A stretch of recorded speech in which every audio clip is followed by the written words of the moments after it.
Welcome back to the Bible. My name is Keegan Harkins, and we're continuing our look at the book of Exodus by reading Exodus chapter 13 and the first part of chapter 14. So God had just finished 10 devastating plagues on the land, ending in the worst plague, the death of the firstborn.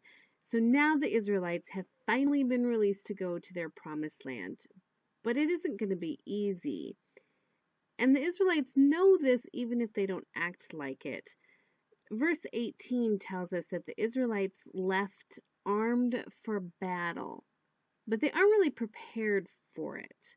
So God knows that if they take the most direct route to the promised land, it's going to be too hard for them because it would take them right through the land of the Philistine.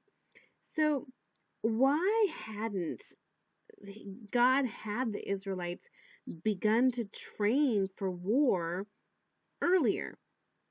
Well, Walter Roars commented, God at times leads all his children into situations so hopelessly desperate that they might learn anew that he is the Lord, the only helper when other helpers fail and comforts flee.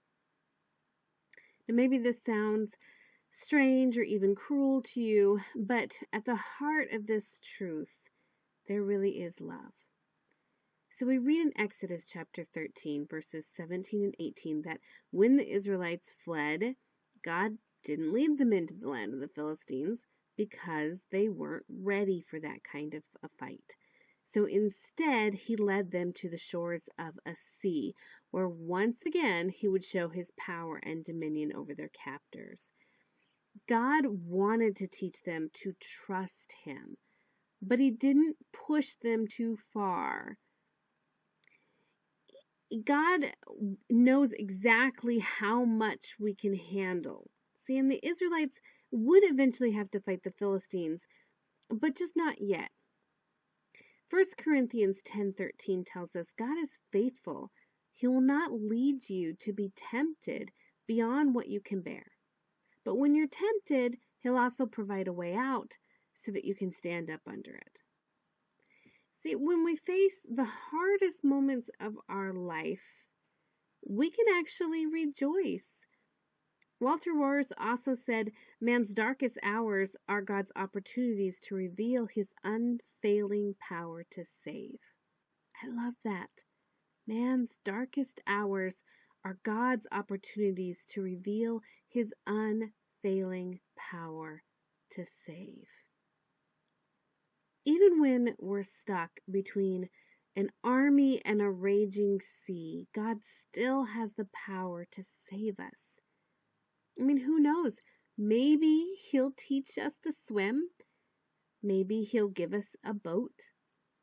Or maybe he'll just part that water so we can walk right through.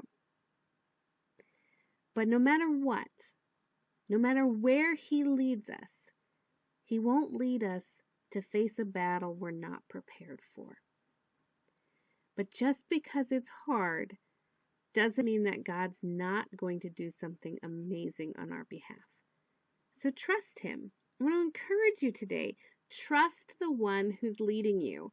God knows where you're going, and he knows the best way to get there, even if we don't think the roundabout way is the best way. Sometimes I get super impatient and I want to get there yesterday. I want to be there now. As soon as I get that thought in my head, that's exactly what I want. But God knows I'm not always ready for it. I mean, I may leave dressed in battle thinking I'm going to go take on those Philistines. And then when I'm wandering around the desert, I wonder, why are you leading me this way, Lord? I was ready to go. But maybe years later, I'll look back and go, oh my goodness. If I hadn't have gone around the roundabout way, I would have completely failed. God knows exactly what we can handle. So we just need to stop trying to take control. Stop trying to prove to God that we know what we're doing, and relax. Let God be in control. So when you face an angry army on one side and a sea on the other, and you think that it looks hopeless, just remember, This might just be a safer alternative to fighting the Philistines. And just because things are hard doesn't mean God isn't protecting us from something so much worse. Be encouraged today and have a truly blessed day.